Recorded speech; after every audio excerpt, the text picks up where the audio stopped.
आज की हमारी बातचीत एक ऐसे दोहे के इर्द गिर्द घूमेगी जो सिर्फ कुछ शब्दों का मेल नहीं बल्कि एक पूरी आध्यात्मिक यात्रा का नक्शा है। हाँ, इसमें बेपनाह मोहब्बत है, गहरा ज्ञान है और एक दिल को चुभने वाला अफसोस भी है।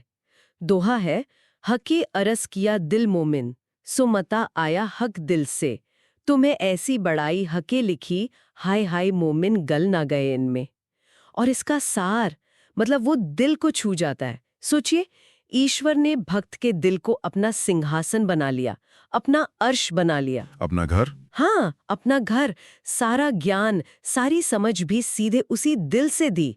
और तो और, ईश्वर ने खुद उस भक्त की, उन आत्माओं की इतनी तारीफ की, इतनी बड़ाई लिखी, लेकिन फिर एक आह निकलती है, हाय हाय, अफसोस कि इतना सब कुछ पाकर भी उस भक्त का, उस मोमिन का दिल इस प्रेम में पिघला नहीं। इसी टेंशन को, मतलब इसी मोहब्बत और अफसोस के बीच के फासले को आज हम समझने की कोशिश करेंगे। और इसके लिए हमारे पास जो जरिया है वो है सेवा पूजा नाम की एक किताब। जी, जो श्री निजानंद संप्रदाय की रोज की प्रार्थनाओं और उपासना का एक संग्रह है। बिल्कुल। तो आज हम इसी के पन्नों में उतरकर ये महसूस करने की कोशिश करेंगे कि दिल का सिंहासन बनना क्या होता है, वो कौन सा ज्ञान है जो सीधे दिल में उतरता है, और आखिर वो कौन सी चट्टान है जो इस प्रेम की नदी को, दिल को पिघलाने से रोक देती है। चलिए पहली पंक्ति से ही शुरू करते हैं, क्योंकि ये अपने आप में एक बहुत बड़ी बात है। हक के अरस किया दिल मोमिन। ईश्वर ने भक्त के दिल को अपना सिंहासन बनाया। ये सुनने में कितना काव्यात्मक लगता है, कितना सुंदर। हमारे श्रोत सेवा पूजा में आवोजी वाहला जैसी प्रार्थनाएं हैं, जिसका मतलब ही है, मेरे प्यारे प्रभु, मेरे दिल में आपका स्वागत है। और ये तो सुबह उठते ही पहला न्योता है। हाँ। और ये सिर्फ एक न्योते नहीं है, ये एक अधिकार की भावना भी है। भक्त सिर्फ बुला नहीं रहा, वो याद दिला रही है कि ये भर आपका ही है, आप कहाँ हैं। अच्छा, किताब में एक लाइन है जो इस तड़प को दिखाती है, मुझे इस माया रूपी परदेस में अकेला छोड़कर आप मुझसे क्यों छिप रहे हैं। ये एक शिकायत है, एक प्यार भरा हुलाहना है। लेकिन यहाँ पर एक सवाल उठता है, क्या ये एक भावना है, एक खूबसूरत ख्याल है, या इसे सचमुच में हकीकत माना जाना चाहिए। क्योंकि ईमानदारी से कहूँ तो मेरा दिल तो अक्सर चिंताओं, डेडलाइंस और दुनियादारी से भरा रहता है। वो सिंहासन जैसा तो मतलब बिल्कुल महसूस नहीं होता। बहुत ही प्रैक्टिकल सवाल है, और स्रोत के मुताबिक ये सिर्फ एक ख्याल नहीं, बल्कि एक गहरा दार्शनिक सच है। इसे अर्श दिल कहा गया है। अर्श दिल? हाँ, मेहर सागर अध्याय में साफ साफ बताया गया है कि ये दिल अपने आप सिंहासन नहीं बनता। जब ईश्वर की कृपा, जिसे मेहर कहा गया है, वो आत्मा पर काम करना शुरू करती है, तब वो धीरे धीरे इस दिल को वो दुनिया के कचरे से साफ करके उसे अपने रहने लायक बनाती है, उसे अर्श दिल में बदल देती है। बिल्कुल। अच्छा, तो ये एक प्रक्रिया है, एक ट्रांसफॉर्मेशन है। ये ऐसा नहीं है कि एक दिन अचानक दिल सिंहासन बन गया। एकदम, ये एक साधना है। और स्रोत बताता है कि ये साधना सिर्फ माला जपने या पूजा पाठ तक सीमित नहीं है। इसकी 3 बुनियादें हैं, कौल, फेल और हाल। कॉल, फेल और हाल। यानी आपकी जुबान से जो निकले, आपके हाथों से जो कर्म हो और आपके मन की जो अवस्था हो, जब ये तीनों एक ही दिशा में बहने लगते हैं उस परम सत्ता के प्रेम में, तब जाकर दिल उस सिंहासन बनने के काबिल होता है। ये कॉल, फेल, हाल यानी बोली, कर्म और मन की स्थिति, इन तीनों में तालमेल बिठाना तो सुनने में ही बहुत मुश्किल लगता है। हम कहते कुछ हैं, करते कुछ और है, और हमारे मन में तो पता नहीं क्या क्या चलता रहता है। हाँ, और यही तो असली मेहनत है। सोचिए, जैसे एक नदी की 3 अलग अलग धाराएं हो जो अलग अलग दिशाओं में बह रही हैं। ठीक है। उनसे कोई खास ताकत पैदा नहीं होती, लेकिन जब वो तीनों धाराएं मिलकर एक हो जाती हैं तो उनमें जबरदस्त शक्ति आ जाती है। स्रोत यही कहता है कि जब तक ये बिखरी हुई ऊर्जा एक जगह, एक प्रेम में नहीं लगती, तब तक दिल तैयारी नहीं होता। जब ये तीनों एक हो जाते हैं, तब दिल सचमुच ईश्वर का पता बन जाता है। और अगर दिल ही ईश्वर का पता है, तो इसका मतलब तो ये हुआ कि ईश्वर को खोजने के लिए कहीं बाहर जाने की जरूरत ही नहीं। सारी तीर्थ यात्राएं, सारी खोज एक तरह से बेमानी हो जाती हैं, अगर असली धाम हमारे अंदर ही है। बिल्कुल, ये इस दर्शन का सबसे क्रांतिकारी पहलू है। ये कहता है कि आप जिसे कैलाश या काबा में ढूंढ रहे हैं, वो आपके दिल में सिंहासन लगाकर बैठा है। स्रोत के मुताबिक बाहरी यात्राएं मन को तैयार करने के लिए अच्छी हो सकती हैं, हाँ, एक शुरुआत के लिए। हाँ, एक शुरुआत के लिए। लेकिन असली मंजिल तो अंदर की यात्रा से ही मिलती है। परमधाम कोई भूगोल का हिस्सा नहीं, वो चेतना की एक अवस्था है जिसे दिल में महसूस किया जाता है। ठीक है, ये बात समझ में आती है। अगर दिल सिंहासन है, एक तरह का कंट्रोल रूम है, तो फिर सारे संदेश, सारा ज्ञान भी तो वहीं से आना चाहिए। और दोहे की अगली पंक्ति यही कहती है, सो मता आया हक दिल से। यानी वो जो मता है, जो ज्ञान है, वो भी ईश्वर के दिल से ही आया। हमारे स्रोत में तारतम ज्ञान का जिक्र बार बार आता है। और ये तारतम ही वो मता है, ये कोई साधारण ज्ञान नहीं है। श्री तारतम प्रार्थना में परम सत्ता खुद आत्मा से बात कर रही है। वो कहती है, हे मेरी आत्मा, मैं अक्षरतीत परम ब्रह्म हूँ। मैं पहली बार इस दुनिया में खुद को इतने स्पष्ट और पूर्ण रूप से प्रकट कर रहा हूँ। एक मिनट, क्या मैं इसे सही समझ रहा हूँ?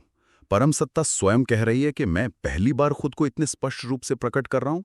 ये तो एक बहुत बड़ा और साहसिक दावा है। हाँ, इसका मतलब तो ये हुआ कि इससे पहले का ज्ञान अधूरा था। ये तो दूसरी कई मान्यताओं को सीधे सीधे चुनौती देता है। तारतम को वो दिव्य बीज कहा गया है, जिससे बेदाग दिव्य ज्ञान का पूरा पेड़ उगता है। अच्छा। ये ज्ञान जानकारी इकट्ठा करने के बारे में नहीं है, ये पहचान के बारे में है। ये आत्मा को ये याद दिलाने के बारे में है कि वो असल में कौन है और कहाँ से आई है। तो ये एक तरह का एक आध्यात्मिक डीएनए टेस्ट है। हाँ, कह सकते हैं, जो आपको सीधे आपके मूल स्रोत से जोड़ता है। स्रोत में कृपा यानी मेहर के दो प्रकार बताए गए हैं, जाहिरी और बातनी। क्या ये ज्ञान उसी से जुड़ा है? हाँ, ये सीधे तौर पर बातनी यानी अंदरूनी कृपा से जुड़ा है। जाहिरी मेहर बाहरी दुनिया में मदद कर सकती है, लेकिन बातनी मेहर जब होती है तो स्रोत कहता है कि दिल के अंदर खिलवत यानी परमधाम के राज खुलने लगते हैं। और यही वो मता है? यही वो मता है जो हक के दिल से आ रहा है। और इसका मकसद आपको विद्वान बनाना नहीं है। इसका असली मकसद ईश्वर के साथ एक गहरा और निजी रिश्ता बनाना है, जिसे स्रोत में निस्बत कहा गया है। निस्बत यानी रिश्ता? हाँ, क्योंकि बिना निस्बत के ज्ञान सिर्फ एक बोझ है, अहंकार बढ़ा सकता है। आप ईश्वर के बारे में सब कुछ जान सकते हैं, उनके गुण, उनकी लीलाएं, सब कुछ। लेकिन अगर आप उनसे प्रेम का, अपनेपन का रिश्ता महसूस नहीं करते, तो वो जानकारी आपके दिल को पिघला नहीं सकती। सही बात है। ये वैसा ही है जैसे किसी के बारे में विकिपीडिया पर सब कुछ पढ़ लेना, पर उनसे कभी मिले ही ना हो, उनसे कभी बात ही ना की हो। बिल्कुल। तारतम ज्ञान उस मुलाकात की तरह है, विकिपीडिया एंट्री की तरह नहीं। ये सब सुनने में तो बहुत सुंदर लगता है। दिल सिंहासन बन गया, ज्ञान भी सीधे वहीं से आ गया, एक परफेक्ट तस्वीर बनती है। लेकिन इसी वजह से इस दोहे का अगला हिस्सा दिल पे और ज्यादा चोट करता है। हाँ, जहां एक गहरे अफसोस की आवाज है, तुम्हें असी बड़ाई हके लिखी, हाय हाय मोमिन गल न गए इनमें। ईश्वर ने खुद इतनी तारीफ की, फिर भी अफसोस के दिल पिघलानी। आखिर ऐसी क्या वजह है कि इतनी कृपा के बाद भी दिल पत्थर का पत्थर रह जाता है? यहीं पर आध्यात्मिक यात्रा की सबसे बड़ी चुनौती और सच्चाई सामने आती है। स्रोत इस न पिघलने के पीछे कुछ बहुत ही ठोस वजह बताता है, जो किसी भी साधक के रास्ते में आ सकती है। जैसे कि? सबसे पहली और बड़ी रुकावट तो यही है, परम धाम में यकीन की कमी।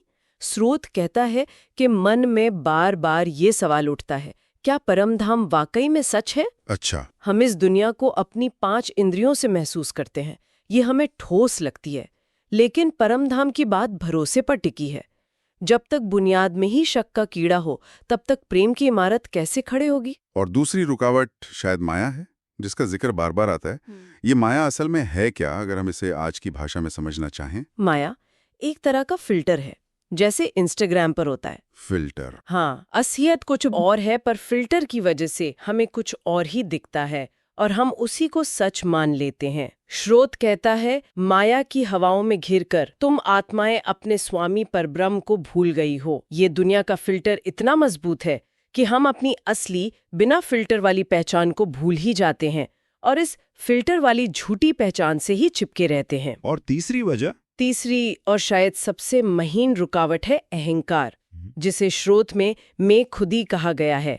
ये मैं का भाव कि मैं कुछ हूँ, मेरी अपनी पहचान है। अच्छा। जब तक ये झूठा मैं बीच में खड़ा है, तब तक दिल का पिघलना यानी ईश्वर के प्रेम में पूरी तरह घुल जाना नामुमकिन है। तो स्रोत में कोई उदाहरण है इसका? हाँ, एक बड़ा सुंदर उदाहरण दिया है। जैसे नमक की एक डली समंदर की गहराई नापने जाए तो वो खुद समंदर बन जाती है, अपनी अलग पहचान खो देती है। मैं खुदी का घुलना भी कुछ ऐसा ही है। तो इस कठोरता को, इस न पिघलने को तोड़ने का उपाय क्या है? क्या ये एक नाउमीदी वाली स्थिति है? नहीं, बिल्कुल नहीं। स्रोत में इसका रास्ता भी दिखाया गया है, और वो है अर्जी यानी याचना। लेकिन ये याचना किसी भिखारी की तरह मांगना नहीं, ये एक प्रेमी का हक जताना है। हक जताना, हाँ। एक अर्जी में भक्त कहता है, तुम दूल्हा मैं दुल्हन और न जानो बात जी। बस यहाँ भक्त अपने सारे तर्क, सारे शक, सारा अहंकार एक तरफ रखकर सिर्फ एक रिश्ते को, एक निस्बत को पकड़ लेता है कि आप मेरे हैं और मैं आपकी। इसके अलावा मुझे कुछ नहीं जानना। लेकिन सिर्फ ये मान लेना काफी है? ध्यान या मेडिटेशन की भी तो कोई भूमिका हो भी। हाँ, और वो बहुत जरूरी भूमिका है, जिसे स्रोत में चित्वनी कहा गया है। चित्वनी। लेकिन यहाँ भी एक बहुत बड़ा फर्क है। कई और आध्यात्मिक परंपराओं में भी ध्यान की बात है, लेकिन इस स्रोत के अनुसार ये चित्वनी क्या खास है? हाँ, मेरा भी यही सवाल था, इसमें अलग क्या है? फर्क क्या का नहीं, किसका है। स्रोत कहता है कि यहाँ ध्यान किसी शून्य पर या अपनी सांसों पर नहीं लगाना है। ये ध्यान सीधे श्री राज श्यामा जी के प्रेम भरे स्वरूप और उनकी लीलाओं पर है। अच्छा। ये अपने आप को उस दिव्य कहानी का एक किरदार बनाने जैसा है, न कि कहानी को बाहर से एक दर्शक की तरह देखने जैसा। आप मन में ही उस लीला का हिस्सा बन जाते हैं। यही अंतर इसे सिर्फ एक दिमागी कसरत से निकालकर दिल का अनुभव बना देता है। तो इसका मतलब अंतिम लक्ष्य यह है कि प्रार्थना और याद एक बोझ न लगे, एक नियम न लगे, बल्कि एक आनंद बन जाए, एक जरूरत बन जाए। बिल्कुल। जैसा कि स्रोत कहता है, एक वक्त ऐसा आना चाहिए जब आपका दिल कहे, मुझे प्रार्थना करना पसंद है, मुझे सच में प्रार्थना करना पसंद है। वाह! जब प्रार्थना तड़प और प्रेम से निकलती है, किसी मजबूरी या नियम से नहीं, तब दिल की चट्टान पर दरारें पड़नी शुरू होती हैं और वो उस दिव्य प्रेम की गर्मी में पिघलने के लिए तैयार हो जाता है। तो इस पूरी बातचीत को अगर समेटें तो तस्वीर ये बनती है कि ईश्वर ने अपनी तरफ से कोई कमी नहीं छोड़ी। उन्होंने भक्त के यानी ब्रह्मात्माओं के दिल को अपना घर बनाया। हाँ। ज्ञान की सबसे ऊंची दौलत यानी तारत्वम भी सीधे वहीं से दी और खुद उनकी बड़ाई भी की। लेकिन फिर भी शक, माया और मैं की दीवारें आत्मा को उस प्रेम में पूरी तरह डूबने नहीं देती। ये एक लगातार चलने वाली यात्रा है। हाँ, ये एक यात्रा है। और इस यात्रा का सबसे हैरान करने वाला, सबसे दिलचस्प पहलू ये है कि एक मोड़ पर आकर इसमें किरदार ही बदल जाते हैं। किरदार बदल जाते हैं, भूमिकाएं उलट जाती हैं। ये इस दर्शन का शायद सबसे अनूठा और गहरा पहलू है। भूमिकाएं उलट जाती हैं। इसका क्या मतलब हुआ? स्रोत में एक बहुत ही गूढ़, बहुत ही प्यारी बात कही गई है, आशिक उलट हुए माशूक। आशिक उलट हुए माशूक? इसका सीधा सा मतलब है प्रेमी अब प्रियतम बन गया है। ये तो बहुत ही क्रांतिकारी विचार है, इसे थोड़ा खोलकर बताइए। देखिए, यात्रा की शुरुआत में आत्मा ईश्वर को खोजती है।